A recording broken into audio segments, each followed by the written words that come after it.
Olá a todos, o meu nome é Sofia Borges, sou médica dermatologista e bem-vindos a mais um episódio do Entre Peles, disponível nas plataformas YouTube, Spotify e Apple. Mas antes de começarmos, um pequeno pedido. Se gostas do Entre Peles, subscreve o canal e deixa o teu comentário. Pode parecer um gesto simples, mas faz toda a diferença. Ao apoiar este podcast, estás a ajudar a espalhar informação de qualidade, a combater a desinformação e, acima de tudo, a contribuir para uma maior literacia em saúde. A tua partilha pode mesmo mudar a forma como alguém olha para a própria pele e para o próprio corpo. Vamos a isso? Começa agora mais um episódio do Entre Peles. No episódio de hoje, vamos mergulhar num tema essencial, a saúde da mulher. A minha convidada é a doutora Cláudia Tomás, médica ginecologista, que aceitou partilhar connosco o seu conhecimento e experiência clínica. Juntas vamos explorar alguns pontos-chave que atravessam a vida da mulher. Contracepção, fertilidade, menopausa e o impacto que tudo isto tem na nossa qualidade de vida. Olá, Cláudia. Boa tarde. Olá, Sofia. Primeiro, obrigada por conseguir estar aqui um bocadinho comigo. E antes de começarmos, queria que falasses um bocadinho sobre ti, ou seja, o que é que te apaixona na ginecologia, o que é que te apaixona na saúde da mulher, as tuas áreas de interesse. Olha, obrigada eu pelo convite. É sempre um gosto trocar ideias contigo, que a gente vai trocando de vez em quando, assim, sem querer. WhatsApp. Olha, o que é que me apaixona nesta área? Eu sempre gostei muito de endocrinologia na faculdade. As hormonas, como elas se ligam umas às outras nas diferentes fases da vida, e depois juntar isto à ginecologia foi a cereja no topo do bolo, porque junta técnicas, junta cirurgia e, portanto, faz uma especialidade muito, muito completa. A minha diferenciação é na medicina da reprodução e, com o tempo, fui, digamos, aperfeiçoando um conhecimento relativamente aos outros extremos da vida, portanto, a adolescência, a menopausa, que é uma aprendizagem que a gente faz durante o curso da especialidade, mas quando te subespecializas na medicina da reprodução, ficas tão familiarizada com as hormonas que, inevitavelmente, vais-te estender pelos outros extremos da vida.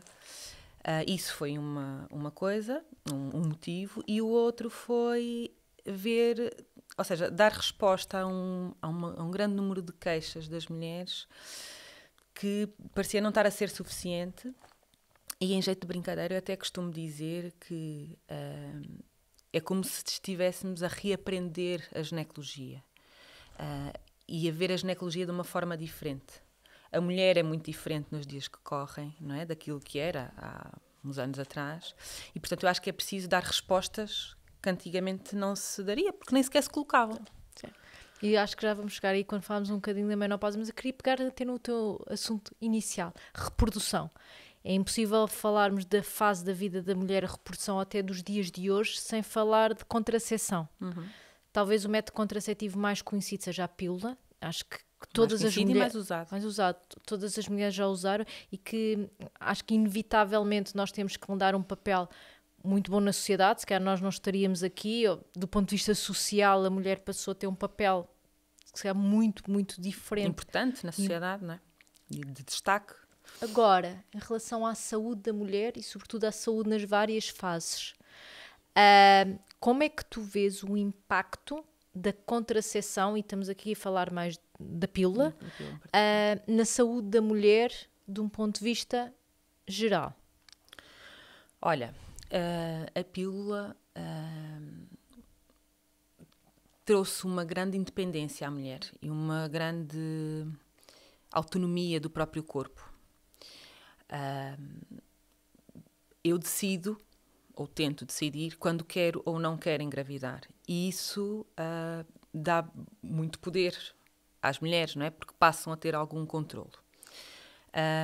Curiosamente, quando a pílula apareceu no início dos anos 60, ela não era autorizada a mulheres casadas. Nos Estados Unidos. Entretanto, vários tribunais consideraram isto inconstitucional, então passou-se a liberalizar o uso da pílula, e que foi sendo cada vez mais difundido nos Estados Unidos e no mundo inteiro. E foi trazendo sobretudo isto, independência.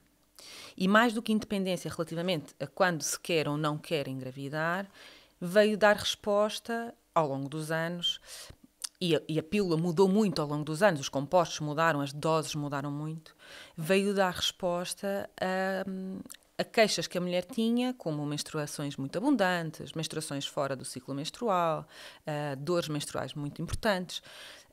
E, portanto, a pílula veio ajudar muito nestas alterações do ciclo da mulher que impactavam com a vida diária dela. Pronto.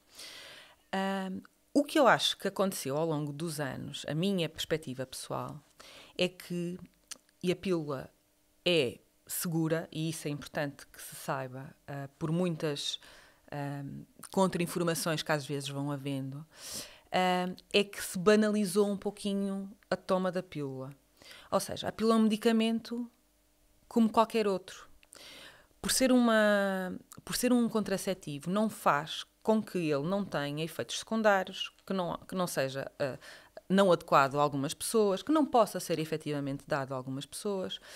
Só que eu acho é que normalizou-se de tal forma que nos esquecemos que a pílula é um medicamento. É um medicamento seguro, certo? Muito seguro, com os seus efeitos secundários, com as suas contraindicações, mas que se normalizou, a meu ver, demasiado. E essa normalização, o que eu acho é que trouxe, sobretudo, foi quase virar o feitiço contra o feiticeiro, ou seja, aquela autonomia que nós tínhamos quando a pílula apareceu, de independência, eu engravido quando eu quiser, de repente deixámos de ter essa autonomia relativamente ao nosso próprio corpo. Ou seja, tornou-se quase normal dar uma pílula a uma miúda que tem 12 anos só porque não menstrua todos os meses ou tem meia dúzia de borbulhas, a uma mulher que tem 47 ou 48 anos porque tem medo de engravidar. E, portanto, normalizou-se, a meu ver, demasiado.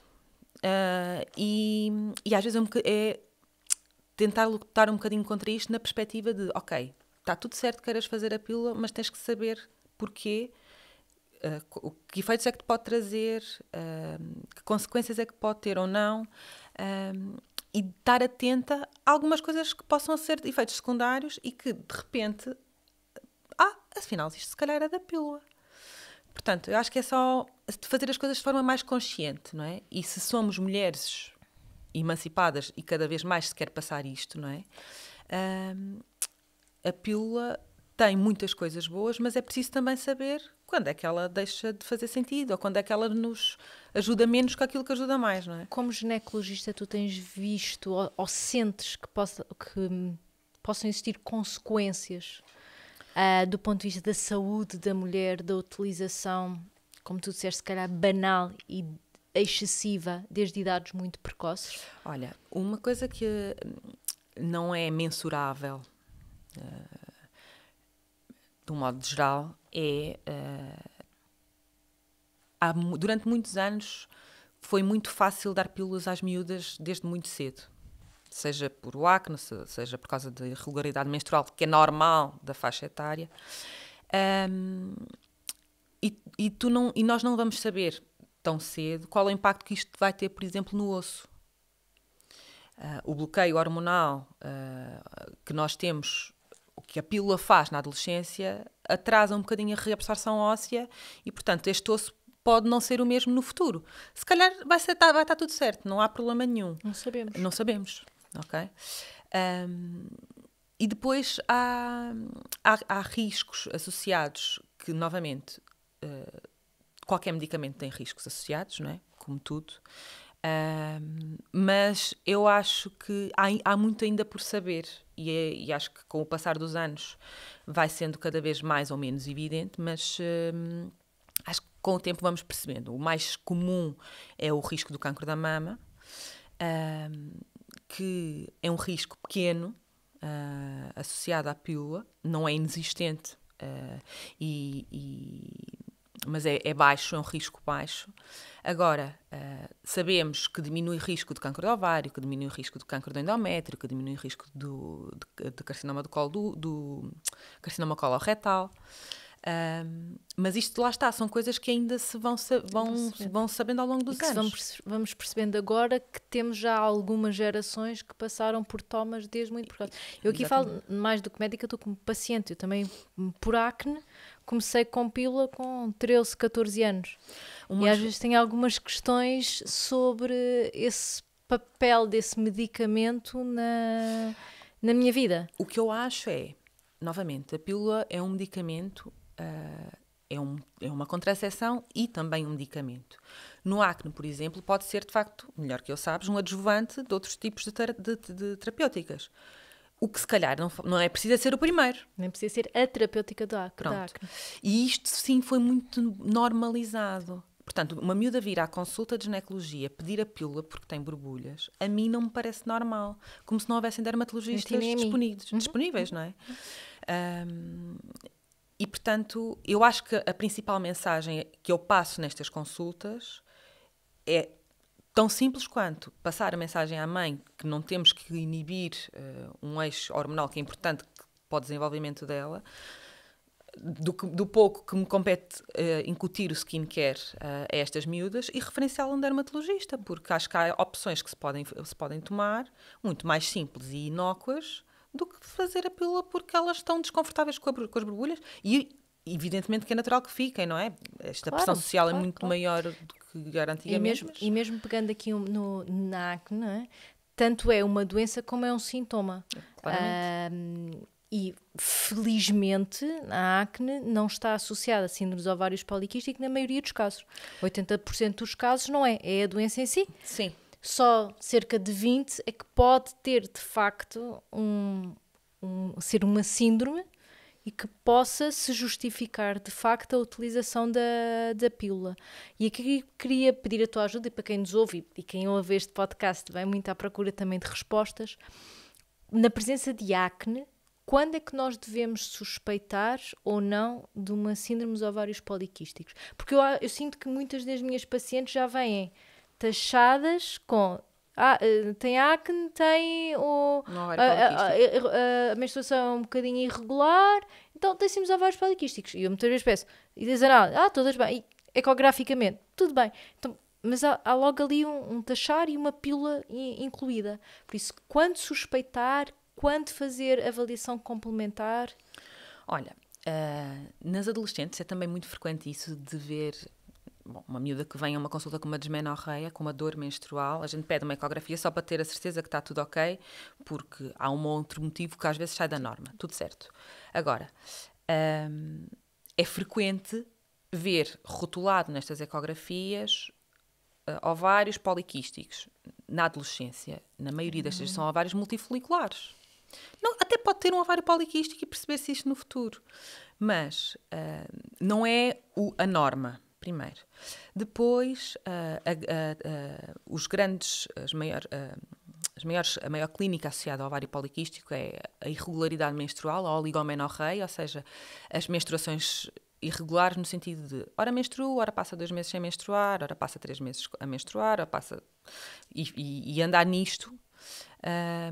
associado ao acne, que é uma resposta ao hiperandrogenismo do ovário poliquístico, e o terceiro critério é ecográfico, efetivamente.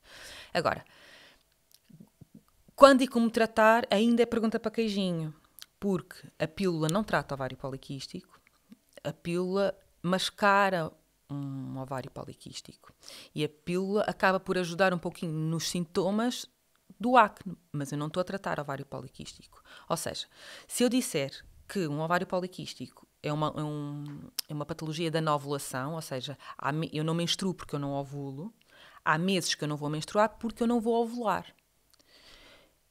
Se eu der uma pílula durante 21 dias e tiver uma hemorragia de privação, eu só tenho uma hemorragia de privação, não estou a ter uma menstruação porque eu não estou a ovular coisa nenhuma. Portanto, eu não estou a tratar acne, não estou a tratar ovário poliquístico nenhum. Pronto. E o que está na base da fisiopatologia do ovário poliquístico é sobretudo uma insulinoresistência, mas há muita coisa aqui que ainda não se sabe.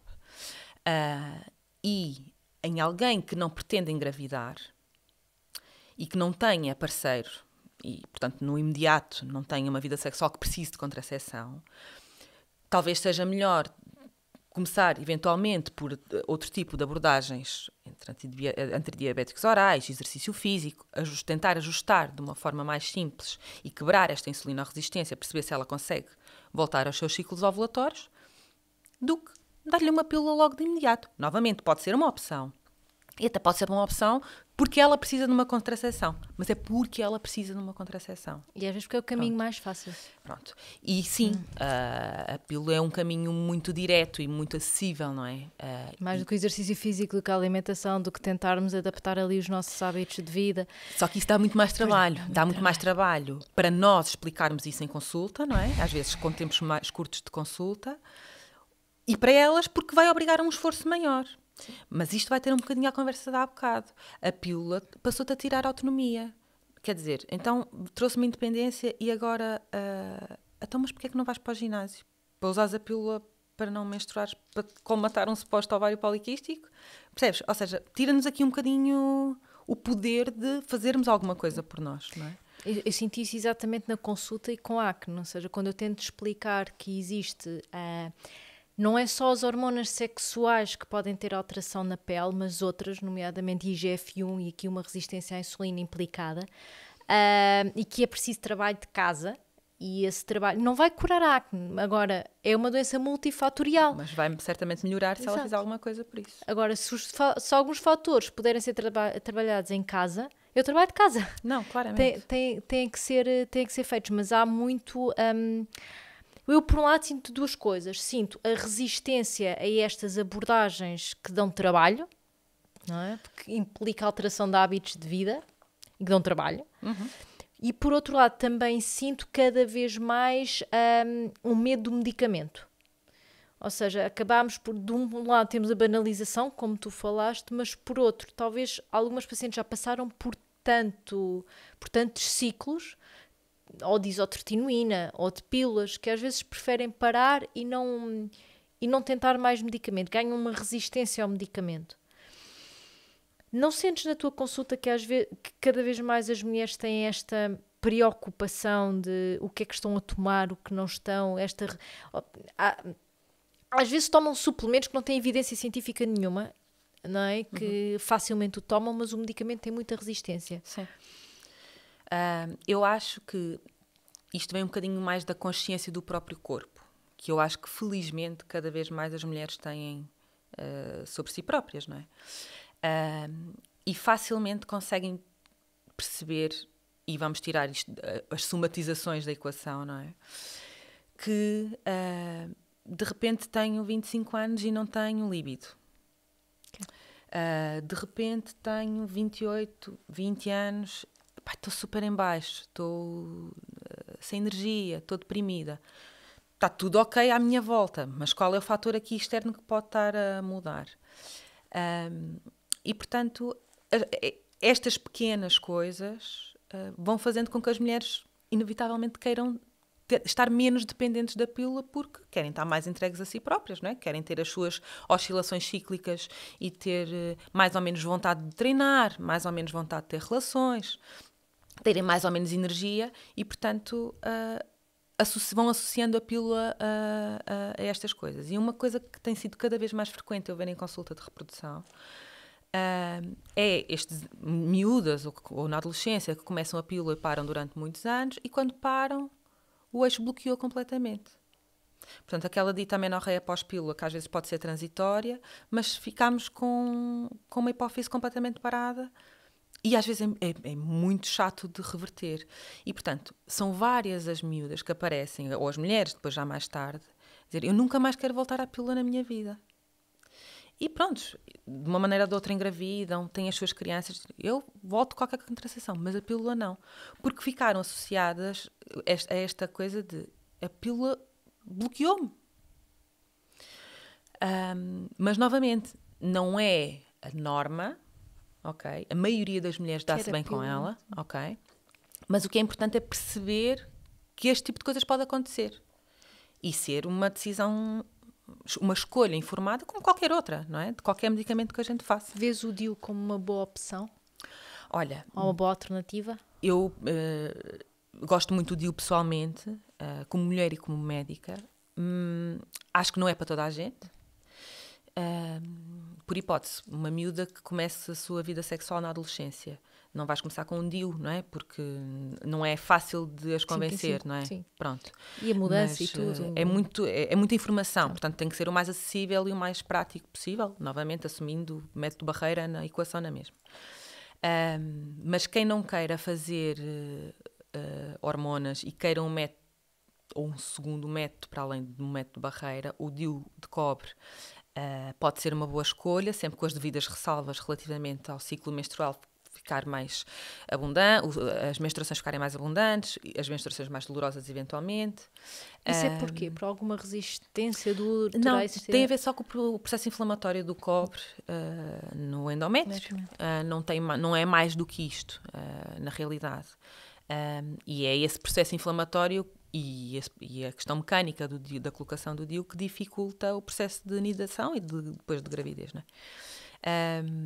Mas, novamente, não é para todas, não é? Eu sinto muitos casos de acne agravados com a utilização do SIU, ou seja, da utilização com prostagénio. Exato. O DIU hormonal, o SIU, o levonorgestrel atua, é um tipo de prostativo que atua nos receptores dos androgénios e, portanto, tem o mesmo comportamento que um androgénio, não é? Portanto, acne, queda de cabelo, e isso faz com que mulheres que já tenham acne inicialmente possam ter períodos de agravamento com um DIU hormonal. Mas, novamente, isto depois é ajustar a cada mulher e a cada patologia a contracepção que pode ser ideal, não é? Portanto, há vários tipos de contracepção, felizmente, e, portanto, o one size fits all não funciona, não é? Não, claramente. E, sobretudo, o que tu estavas a dizer, desmistificar, que é um medicamento que tem independentemente da forma como nós o utilizamos, é um medicamento, só é para determinados casos, não é banalizado, não é para todos, não é pílula mágica ou não vai fazer milagres, vai-te ajudar muito. A pílula, vamos lá ver, a pílula é muito boa em muitas coisas, não é? A pílula conseguiu mudar, por exemplo, a qualidade de vida das mulheres com endometriose. E, portanto, novamente, ninguém está aqui a demonizar coisa nenhuma, longe de mim, não é? Novamente, 50% das mulheres fazem pílula como contraceptivo. Mas acho que é importante que haver uma decisão. E quando há acne, ir ao dermatologista, exato. por exemplo. Podemos precisar de começar a pílula em algum momento. Exato. Mas com sentido, ou seja, é? o que é que tentámos, o que é que fizemos. Que podemos fazer antes disso, sim, claramente, sim. Não é? Alguém que se calhar nem protetor solar põe quando sai de casa, que vai tomar uma pílula diretamente. Porque... exato. Ouviram a mensagem do protetor solar, adorei. É só contigo. Olha, continuando aqui um bocadinho na saúde da mulher, passando aqui um bocadinho da fase da fertilidade para a não fertilidade. A verdade é que nós vivemos mais de metade da nossa vida, atualmente, se calhar mais de metade da nossa vida em menopausa. O que é a menopausa? Para quem nos está a ouvir, é um podcast para as pessoas normais, o público geral. Primeiro, o que é a menopausa? O que é? Que sintomas é que estão associados? Quais o impacto na saúde da mulher? E porque eu sinto cada vez mais, e como mulher, que nós não temos que chegar a um ponto da nossa vida quase como as nossas vozes aconteciam, não é? Conformarmos e pronto, é assim, agora é para os netos, não é essa a verdade, não é? Não é essa a verdade. Não é essa a mensagem que tu queres passar para os teus filhos, não é? Não é de todo. Por isso, ajuda-me a explicar aqui um bocadinho, entrar nesta temática e explicar o que é a menopausa. Olha, a menopausa, felizmente, voltou à baila. Eu diria que é o tema da moda atualmente até, mas ainda bem que passou a ser, porque... Estava muito tabu. Estava muito tabu, estava muito escondida e não pode ser. A menopausa não é mais do que o fim das nossas hormonas sexuais, portanto, deixamos de ter ovócitos que produzem hormona e, portanto, é o fim da nossa vida reprodutiva. Mas mais do que ser final da vida reprodutiva é o fim das nossas hormonas sexuais. Só que o problema não é a gente deixar de poder engravidar, é tudo que vem, de tudo que daí advém de deixar de ter hormonas sexuais, estrogênio e progesterona. E, portanto, por definição, a menopausa é estar um ano inteiro sem menstruar, O período da perimenopausa pode anteceder a menopausa em até 10 anos, portanto, em média, que seja aos 50, a partir dos 40 já podemos começar a ter algum tipo de irregularidades menstruais. Vai aparecendo um outro sintoma que a gente não percebe bem o que é que está a acontecer. Novamente, isto a assumir mulheres que estão em ciclos normais, sem pílula, porque não se entra nesta avaliação. E é muito curioso que, por exemplo, tens 46 anos e começaste com uma taquicardia. Vais a correr ao cardiologista. Estás cheia de dores nas articulações, vais a correr ao reumatologista. E, portanto, estás aqui à procura de respostas e, se calhar, é só este declínio hormonal que está a acontecer. Sabes que ainda é muito engraçado. Ontem, a amiga, paciente, colega, psiquiatra, e estávamos a falar da menopausa. E a Catarina, e estávamos a falar dos sintomas associados à perimenopausa e à menopausa, e que um deles é depressão, a flutuação do humor, a irritabilidade. E ela a explicar mesmo que gostava de ficar muito interessada nesta parte e que deveria desenvolver mais.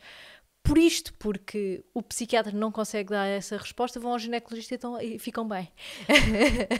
E por isso é que eu abordei-te assim de uma forma mais abrangente, exatamente por isto, porque nós estamos muito, acho eu, mulheres e mesmo médicos fora da área de a menopausa aparece quando o período começa a deixar de aparecer, ali mais ou menos 40, 50, mas não estamos alerta para que outros sintomas que possam estar associados a esta alteração hormonal. E nos anos anteriores, não tem que ser necessariamente no ano que vai entrar em menopausa. Isto pode começar uma data de anos antes.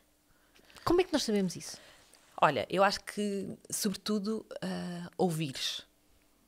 Ouvires o teu corpo? Ouvires o corpo e ouvires a história que elas contam. Elas contam tudo. É curioso o exemplo da psiquiatra, porque também é super frequente. Alguém na perimenopausa, a menopausa, está deprimida, irritabilidade fácil, oscilação do humor, saem com uma lista imensa de antidepressivos, ansiolíticos, coisas para dormir, e a coisa resolvia-se com estrogênio e progesterona.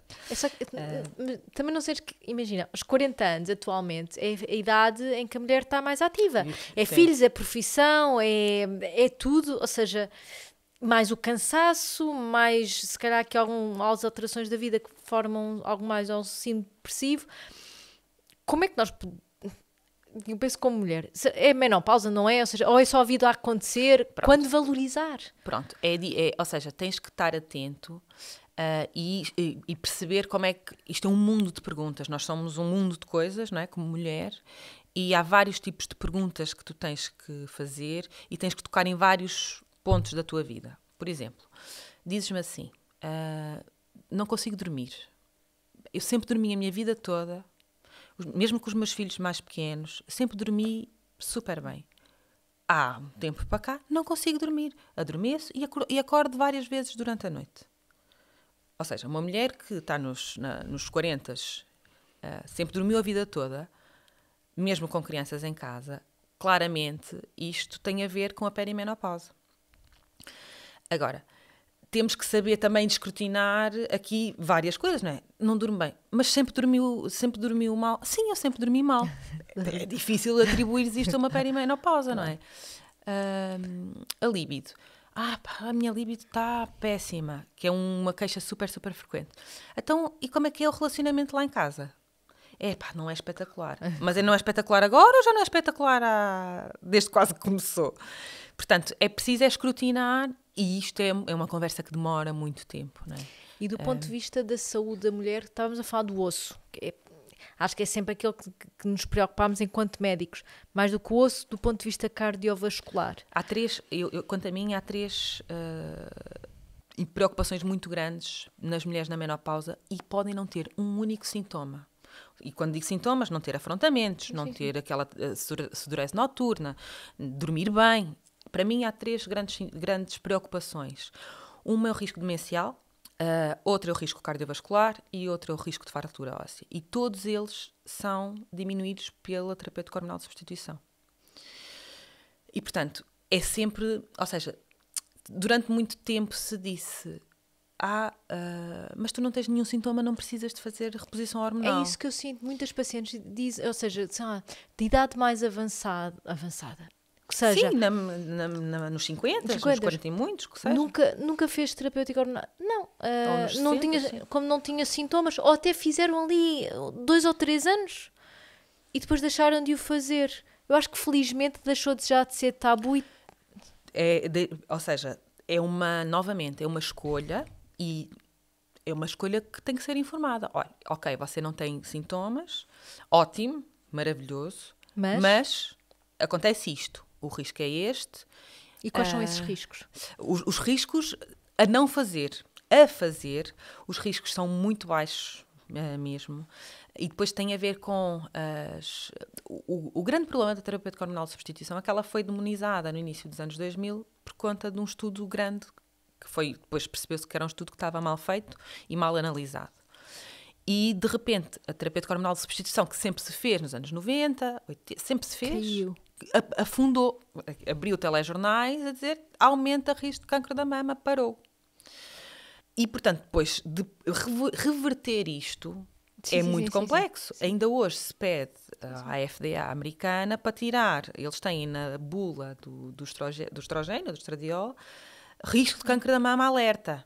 E, portanto, ainda se pede para remover aquilo. Parece história que acontece com coisas de cosméticos. Pronto. Eu estou a rever outros artigos também aqui de dermatologia na minha cabeça. Mas é muito isto. Ou seja, e sabe-se que não aumenta o risco de cancro da mama, ou pelo menos não aumenta mais do que aquilo que é o nosso risco basal de qualquer uma. Pronto. Em princípio, é isto que é isto que sabemos. Uma coisa muito curiosa, novamente, nós vamos depois ter no futuro respostas, não é? Mas porquê que uma mulher tem muito mais Alzheimer que um homem? Estou aqui a questionar contigo, não é? Será porque durante tantos anos não fez terapêutica hormonal de substituição? Será que daqui a 50 ou 100 anos da nossa geração, ou as gerações anteriores para a frente, vão ter menos mulheres a ter demência? Sim. E vamos ter uma inversão nesta curva? Porque se calhar a terapêutica hormonal vai passar a ser mais aceita e mais instituída? Não sei, mas... Achas que é possível, para além da terapêutica hormonal de substituição, eu acredito muito, e tu sabes, que existem os outros pilares, não é? Olha, a principal eu ontem dizia isto a uma amiga, o mais fácil na consulta de menopausa é medicar. O mais difícil é mandá-las ir fazer exercício físico para produzir músculo. O mais difícil é dizer-lhes para comer bem e deixar a comida de porcaria e fazer a alimentação corretamente. O mais difícil é dizer a saúde mental também tem que se tratar e tem que cuidar da sua cabecinha e do seu coração. Dar a terapêutica hormonal é o mais fácil disto tudo. Yeah. E explicar os riscos ou benefícios associados, não é? E o desmistificar que o metabolismo não fica mais lento, apenas se ficarmos com menos músculo, portanto, se não o vamos criar, não exige... mas isso engorda. Você não põe os escotos perto na passaporta do ginásio e está preocupada com a terapêutica hormonal que lhe vai engordar. Não é. Isso é um mito urbano, claramente. A terapêutica hormonal não engorda, ok? Há uma fase, às vezes, de adaptação e depois tem que se ajustar doses e vias de administração. Mas mais por inchaço, é edema. Por edema, exatamente. Não é gordura. Não é gordura. Sim. Tem gordura porque come o que lhe apetece e não se mexe, não é? Exato. Pronto. Está lá a gordura. Pronto. Mas este trabalho é o mais difícil deles todos. E o que eu sinto em consulta é que realmente eu perco mesmo muito tempo, e com gosto, está tudo certo porque eu podia não o fazer, não é? Somos duas. A dizer mais ou menos como comer e encaminhar para quem, se calhar, para quem percebe muito mais do que eu, e começarem-se a mexer. É claro que a gente não está à espera de começar de construir a casa pelo telhado e alguém que não faz nada passar a ir ao ginásio 5 dias por semana. Não, mas alguma coisa vai ter que começar a fazer. Sim.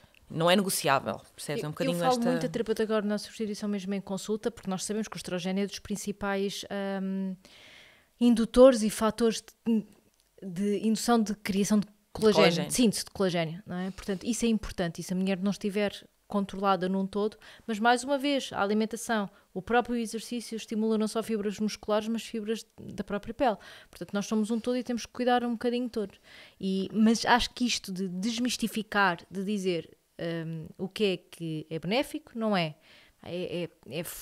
fundamental. E, sobretudo, procurarem em médicos. E quem sabe, não claramente. é procurar no influencer ou na prima da amiga, da tia que fez. Isto a menopausa vindo para a moda, né? Novamente, e bem,